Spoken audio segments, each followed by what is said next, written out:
열심히 컨텐츠를 만들었는데 구글에서는 아예 검색도 안 된다고요? 내 웹사이트가 구글에 지금 보여지고 있는 중인지 유입을 확인할 수가 없어서 알 수가 없다고요? 이런 경우라면 여러분 아마도 샌드박스 기간일 확률이 높습니다. 이 샌드박스 기간이 뭔지, 그리고 이 샌드박스 기간을 어떻게 벗어날 수 있는지 그 전략에 대해서 알아보도록 하겠습니다. 안녕하세요 여러분, 노아 브랜딩입니다. 이번 시간에는 구글 SEO를 처음에 시작할 때 가장 많은 초보자들이 겪는 어려움인 구글 샌드박스 기간에 대해서 한번 이야기해 보려고 합니다. 구글 샌드박스가 뭔지, 그리고 이걸 벗어날 수 있는 전략은 뭔지, 전략 10가지를 같이 한번 알아보도록 하겠습니다. 오늘 제가 말씀드릴 내용은요, noabranding.kr이라는 저의 홈페이지에 가시면 제가 글로 또 자세히 적어놓은 아티클이 있으니까요. 지금 영상 말고 글로 한 번 더 자세히 알아보고 싶다, 꼼꼼하게 읽어보고 싶다 하시는 분들은 제가 더보기란에 링크 넣어둘 테니까 확인해 보시고 천천히 한번 읽어보시는 것도 좋을 것 같습니다. 먼저 구글 샌드박스가 무엇일까요? 구글 샌드박스라는 건 새로 만들어진 웹사이트가 구글 검색 엔진에서 본격적으로 인덱싱, 색인이 되고 랭킹, 순위가 매겨지기 전에 거치는 일종의 시험기간 같은 것을 의미합니다. 마치 이번에 새로 태어난 브랜드를 구글이 관찰을 하는 단계인 거죠. 이 시기에는 아무리 좋은 컨텐츠를 내가 발행하더라도 검색 결과에 상위 노출이 굉장히 느리거나 아니면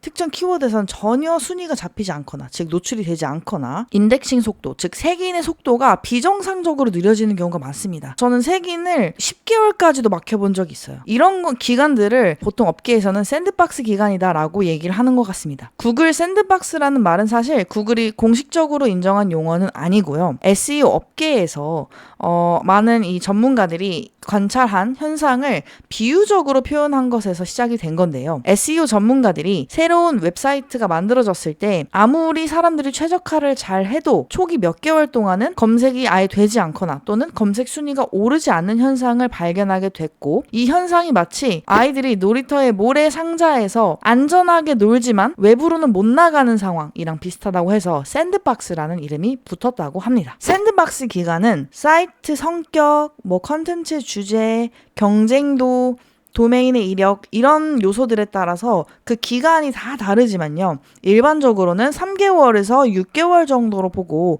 일부 경쟁이 아주 치열한 시장에서는 1년 가까이 지속되기도 합니다. 제가 아까 전에 말씀드렸던 10개월 이상 걸렸다는 그 웹사이트도 경쟁이 아주 치열한 분야이긴 했습니다. 이 샌드박스 기간이 정말 답답하고 힘든 기간이에요. 특히나 이제 막 구글 SEO라는 게 뭔지 알게 됐고 구글 SEO의 매력을 느껴서 공부를 시작하는 초보자들에게 샌드박스 기간은 너무나 큰 장애물일 겁니다. 이제 열심히 좀 해서 순위 한번 올려보려고 하는데 아예 구글이 내 글을 보여주지도 않으니까요. 하지만 제가 100% 장담할 수 있는 것은 샌드박스 기간은요, 무조건 지나간다는 겁니다. 구글이 우리의 활동을 방해하기 위해서 샌드박스 같은 걸 만든 게 아니고 더 좋은 컨텐츠를 이 구글의 사용자들에게 보여주기 위해서 이런 과정을 만든 겁니다. 자, 이걸 다르게 말하면 우리가 좋은 컨텐츠를 써서 이 샌드박스 기간을 잘 지나만 가면 오히려 우리가 만든 컨텐츠에게 더 많은 기회가 올 수 있다는 의미입니다. 화면에서 보시면 이렇게 갑자기 트래픽이 확 증가하는 구간이 보이시죠? 이 지점이 지나고 나서 트래픽이 증가하는데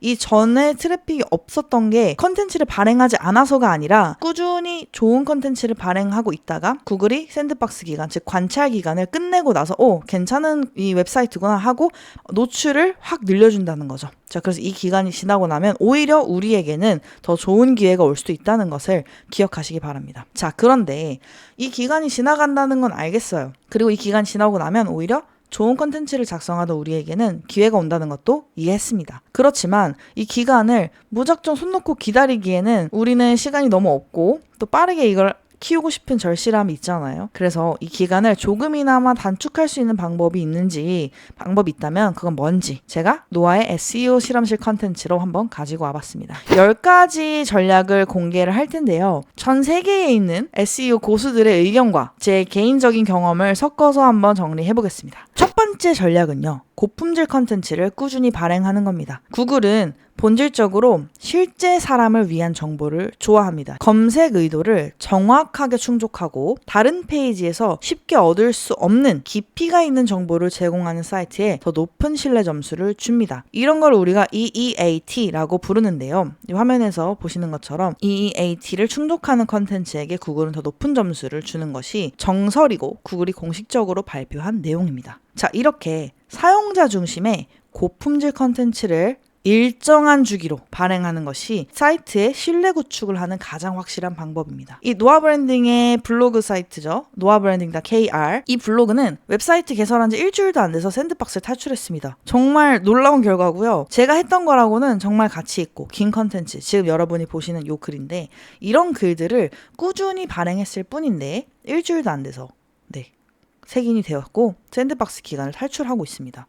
그리고 그 이후에 쓴 컨텐츠들도 쭉쭉쭉 계속해서 잘 색인이 되고 있는 중입니다. 한 SEO 커뮤니티에서 공유된 다수의 사례에 따르면은 웹사이트 런칭 초기부터 주제 전문성을 드러내는 고품질 글을 꾸준히 발행한 사이트일수록 랭킹에 반영되는 속도가 빨랐다. 즉 샌드박스 탈출 기간이 빨랐다고 합니다. 구글이 발표한 검색 품질 평가 가이드라인에서도 전문성과 신뢰성을 확보하기 위해 아까 보여드렸던 EEAT가 이 부분이죠. 정기적으로 업데이트하는 것과 깊이 있는 컨텐츠를 발행하는 것을 굉장히 중요하게 생각한다고 하고 있습니다. 단순히 발행 빈도만 높은 얇은 컨텐츠, 즉 아무 가치가 없는 컨텐츠를 빈도수만 높여서 자주자주 발행하는 거는 긍정적인 신호를 주지는 못하고요. 오히려 품질 낮은 사이트로 평가받을 수 있기 때문에 이 부분도 주의하셔야 할 것 같습니다. 그럼 전략 1번은 어떻게 실행하면 좋을까요? 클러스터 구조로 글을 써보세요. 클러스터 구조라는 건 이 앞에 사진에서 보시는 것처럼 필러 컨텐츠라는 게 있고 필러 컨텐츠는 기둥 컨텐츠라고 해요. 그래서 이 메인이 되는 컨텐츠를 작성하고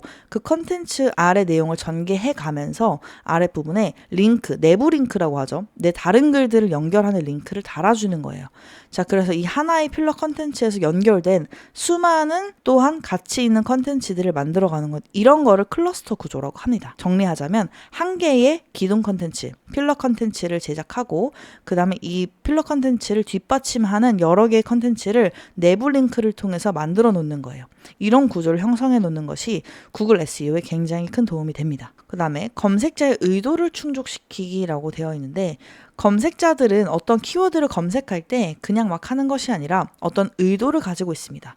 그게 뭐 쇼핑일 수도 있고 정보 탐색일 수도 있고 내가 타겟으로 하는 키워드들에 담긴 검색자의 의도를 파악해서 그 의도를 충족시킬 만한 컨텐츠를 잘 작성해보는 겁니다. 이미 상위 노출된 경쟁 컨텐츠를 철저하게 분석한 이후에 내 컨텐츠에서 부족한 부분을 보완하는 겁니다. 자, 또는 내 컨텐츠에서 멀티미디어라고 하죠. 이미지나 동영상, 차트 등 이런 시각적인 자료들을 잘 활용해서 체류 시간과 상호작용을 유도하도록 합니다. 근데 이걸 너무 남발하거나 너무 많이 하게 되면 사이트 자체가 너무 무거워져서 속도가 느려져요. 근데 이건 이거 나름대로 구글에서 좀 안 좋은 영향을 받기 때문에 좀 조심하셔야 되긴 합니다. 두 번째 전략은요. 권위 있는 백링크를 확보하는 겁니다. 백링크라는 건 우리가 앞으로 영상에서 굉장히 자주 다루게 될 것인데 외부에서 내 사이트에 걸려오는 하이퍼링크를 백링크라고 하는 겁니다. 구글은 이런 백링크, 외부에서 오는 링크를 추천이나 신뢰투표, 인기투표 같은 것으로 간주를 해서 이 백링크를 얼마나 많이 받아왔느냐에 따라서 이 새로 생긴 웹사이트를 평가하는 기준으로 삼습니다. 그냥 아무 사이트에서나 내 사이트로 링크를 막 걸어주는 건 크게 의미가 없고요. 이미 구글이 판단했을 때 권위가 있는 사이트다, 신뢰할 수 있는 사이트다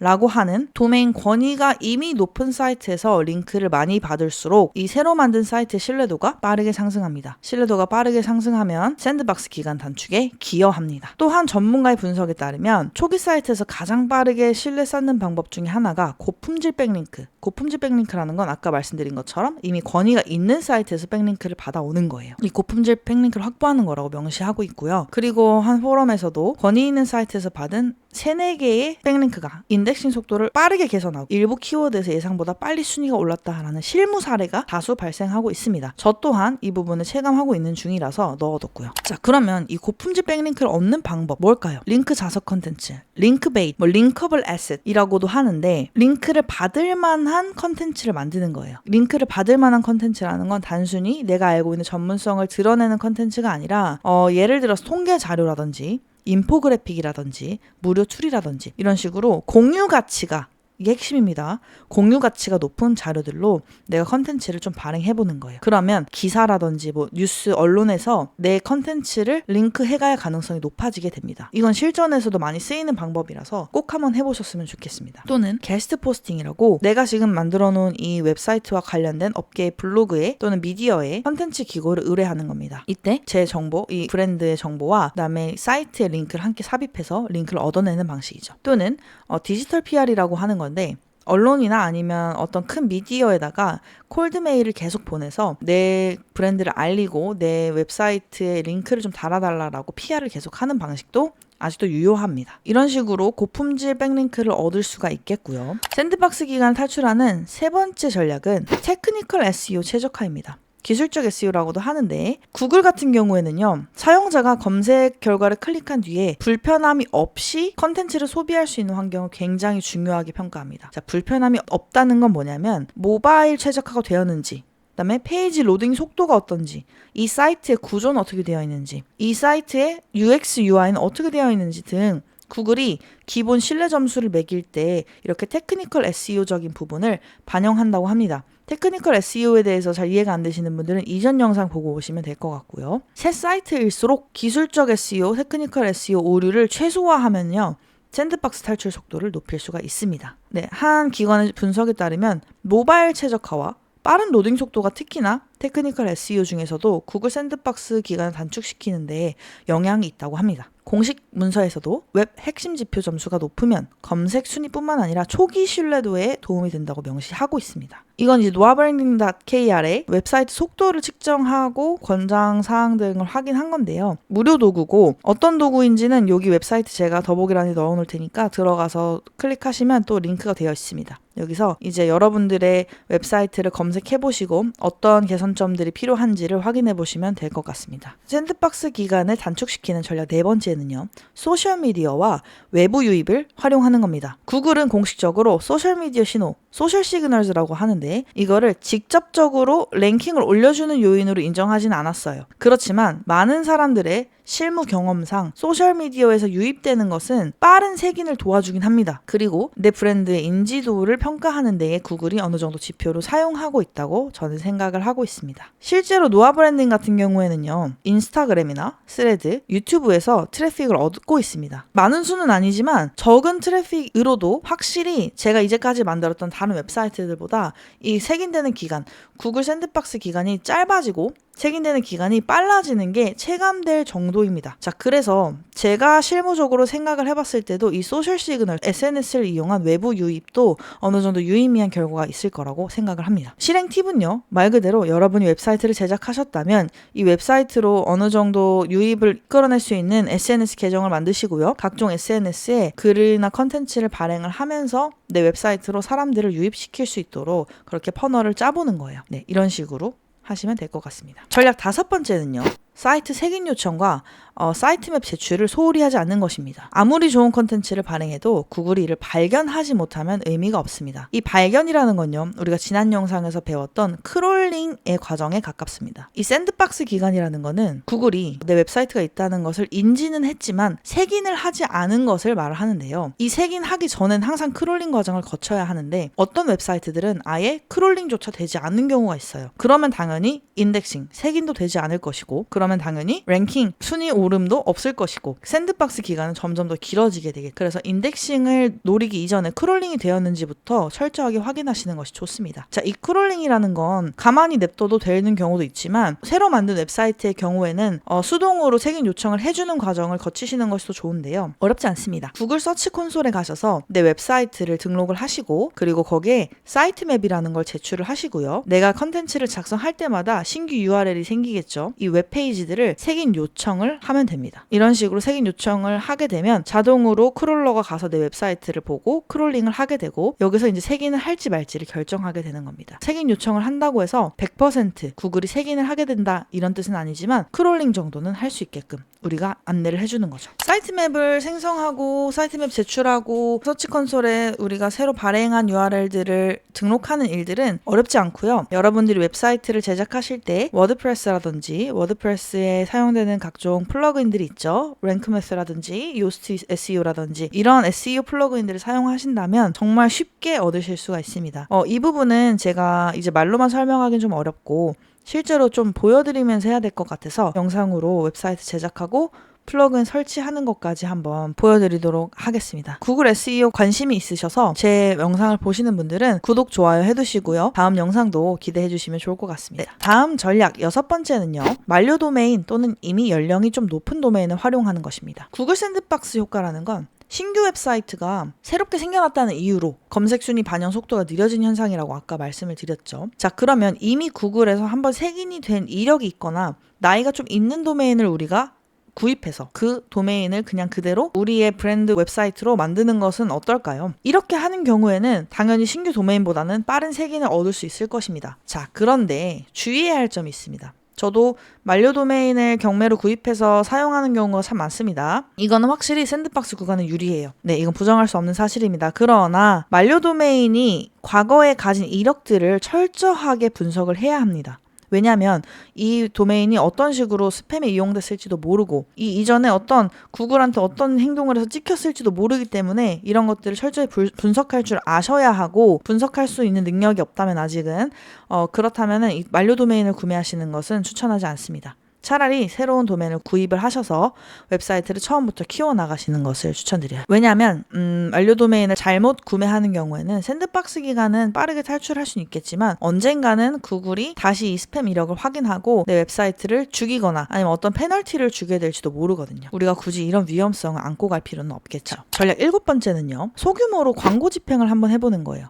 이거는 아까 SNS 전략과도 좀 비슷한 건데 이 새로 생긴 웹사이트에 트래픽, 유입을 조금 넣어주는 전략을 아까 SNS를 통해서 사람들을 내 웹사이트에 좀 넘어오게 한다. 이런 식으로 설명을 드렸었잖아요. 그 이유가 다 유입을 얻기 위함이었죠. 자, 그런데 SNS를 하기가 좀 귀찮거나 힘들거나 SNS에서 얻는 유입이 너무 적어서 무의미하다라고 생각이 드는 경우에는 소액으로 구글 광고를 돌려보는 것도 좋습니다. 자, 구글 광고를 돌리게 되면 어찌됐든 유입이 늘어나게 될 것이고 이 유입은 뭐 이 광고를 통해서 뭐 구매 전환을 일으킨다 이런 느낌이 아니라 좀 소규모의 유입을 내 웹사이트로 넣어서 구글이 이 웹사이트에 사람들이 좀 놀러 오네? 신뢰할 수 있는 웹사이트구나 라는 거를 알게끔 해주는 거죠. 이런 과정을 거치면서 구글이 이 웹사이트 오케이 유입 있으니까 색인해줄게 이런 식으로 구글 샌드박스 기간을 탈출할 수 있도록 준다는 것입니다. 구글 광고는 우리가 구글 SEO를 한다면 아마도 한 번쯤은 집행을 실제로 해보시면 나중에 SEO에 조금 잔뼈가 굵어지는 그런 상황에서도 사용하게 될 스킬일 거예요. 그래서 이왕 웹사이트 처음 만드신 김에 구글 애드도 한번 경험을 해보시는 것을 추천드립니다. 5,000원에서 10,000원 이내로 아주 작은 금액만 들여서 할 수 있도록 키워드 세팅을 잘 해보시길 바랍니다. 구글 광고 같은 경우에도 제가 앞으로 영상에서 다뤄보도록 하겠습니다. 다음 전략 8번째는요. 롱테일 키워드라는 것을 공략하라입니다. 롱테일 키워드라는 것은 3단어 이상의 조합 키워드라고 제가 적어놓긴 했는데 꼭 3단어 이상이 아니어도 뭐 2단어 이상이어도 그냥 메인 키워드보다 좀 길어지는 것들, 꼬리가 길어지는 것들을 롱테일 키워드라고 합니다. 예를 들어서 내가 타겟으로 하는 실제 키워드는 소형 오피스 인테리어였다면 이건 너무 경쟁이 치열할 수도 있잖아요. 아니면 뭐 오피스 인테리어, 사무실 인테리어 이런 식으로 메인 키워드가 너무 짧아서 경쟁이 치열할 것 같으면 서울 소형 오피스 인테리어 비용 이런 식으로 자꾸만 꼬리를 붙여서 롱테일로 만드는 거예요. 그러면 이런 식으로 롱테일 키워드를 공략하는 이유는 뭘까요? 경쟁이 낮기 때문에 집중 공략을 딱 했을 때 빠르게 상위 노출될 수 있고요. 왜냐하면 이 키워드를 노리는 사람이 많지 않을 테니까요. 자, 그러면 상위 노출이 빠르게 되었을 경우에 사람들이 소수지만 유입이 늘어날 거 아니에요, 내 웹사이트로. 그럼 이 유입이 또다시 구글에게 신뢰할 수 있는 신호로 작용을 해서 샌드박스 기간을 점점 단축시켜 줄 수 있다는 의미입니다. 전략 9번째는요. 구글 비즈니스 프로필 등록하기입니다. 사업자가 있으시거나 아니면 뭐 사업자 없으시더라도 로컬 SEO라고 하는데 보통 오프라인 매장이 있는 가게에서 많이 하는 SEO 작업인데 사업자가 없거나 아니면은 오프라인 매장이 없더라도 구글 비즈니스 프로필을 등록은 할 수가 있거든요. 그래서 구글 비즈니스 프로필에 들어가셔서 내 사업장을 등록을 하시고 내 웹사이트도 반드시 등록하셔야 돼요. 등록하고 기다리고 최적화하면 구글 입장에서는 웹사이트도 있는 구글에 좀 등록이 된 비즈니스 프로필이네. 오케이. 이 웹사이트는 신뢰할 수 있겠다. 이런 식으로 판단을 하게 되어서 구글 샌드박스 기간을 단축할 수 있다는 의미입니다. 마지막으로 전략 10번째는요. 초기 방문자 참여도를 개선하는 겁니다. 구글은 신규 웹사이트를 평가할 때 유입량도 판단을 하지만 사람들이 이 웹사이트에 유입이 되었을 때 그 다음에 어떤 행동을 하는지도 굉장히 중요하게 생각을 합니다. 특히나 체류 시간을 굉장히 중요하게 생각을 하는데요. 이 웹사이트에 사람들이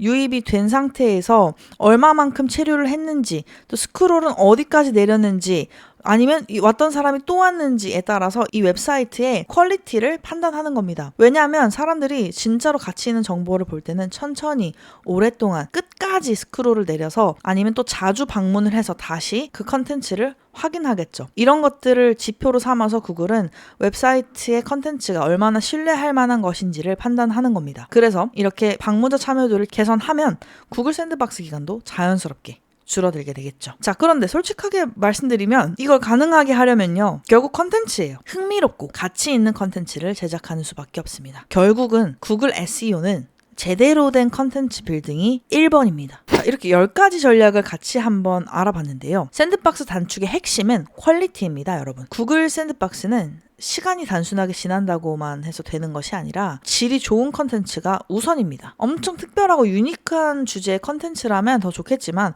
반드시 꼭 그렇게 하지 않아도 제작자의 전문성이라든지 아니면 개성이라도 담긴 컨텐츠라면 충분합니다. 제가 컨텐츠 작성할 때 자주 듣는 질문이 있는데요. AI 활용해도 되나요? 이 부분은 구글이 공식적으로 발표한 바가 있는데요. AI 쓰셔도 됩니다. 하지만 어디까지나 컨텐츠 제작을 인간이 하는 걸 도와주는 도구 역할로만 AI를 인정하고 있습니다. 이 말은 무슨 말이냐면 구글이 내가 컨텐츠를 작성했을 때 이게 AI가 다 써준 건지 아니면 인간이 썼는데 AI가 도와준 건지를 다 판단할 수 있다는 뜻입니다. 자, 그래서 여러분들이 어떤 요약이라든지 조사라든지를 위해서 AI에게 도움을 받는 정도는 괜찮지만 100% AI가 풀로 만든 컨텐츠는 저는 조금 지양하시기를 추천드립니다. 이렇게 했을 경우에는 운 좋게 색인이 되고 샌드박스 기간을 탈출하는 경우도 있겠지만 결국에는 이 웹사이트의 가치가 떨어지는 일이기 때문에 최대한 자기가 담을 수 있는 전문적인 컨텐츠를 직접 작성하시고 도움을 받는 용도로만 AI를 사용하시기를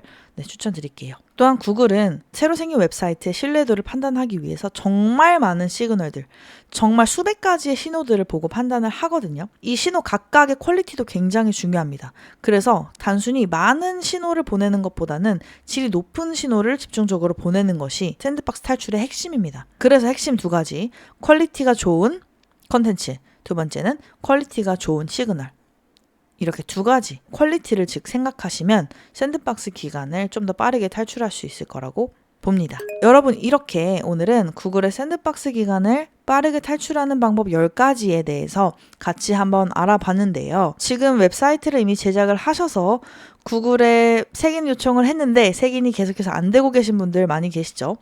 이 기간이 굉장히 고통스러울 텐데 제가 오늘 알려드린 이 10가지 전략들 중에서 현실적으로 적용 가능한 부분들을 최대한 많이 반영을 하셔서 여러분들도 하루빨리 샌드박스 기간 탈출하시고 이제는 순위 경쟁의 세계로 들어오시기를 바랍니다. 제가 더보기란에 올려놓은 저의 블로그 링크로 오시면 제가 오늘 설명드린 내용들의 더 구체적인 실행 팁들을 확인하실 수가 있고요. 제가 이런 식으로 시기별로 어떤 전략을 세우면 좋은지도 다 정리를 해놨으니까 오셔서 한번 확인해 보시는 것도 좋을 것 같습니다. 오늘 영상도 어려움 겪고 계신 분들에게 많은 도움이 되었기를 바라고요. 다음 영상에서도 구글 SEO와 관련된 꿀팁으로 돌아오도록 하겠습니다. 구독, 좋아요, 알림 설정 잊지 마시고요. 다음 영상에서 뵙도록 하겠습니다.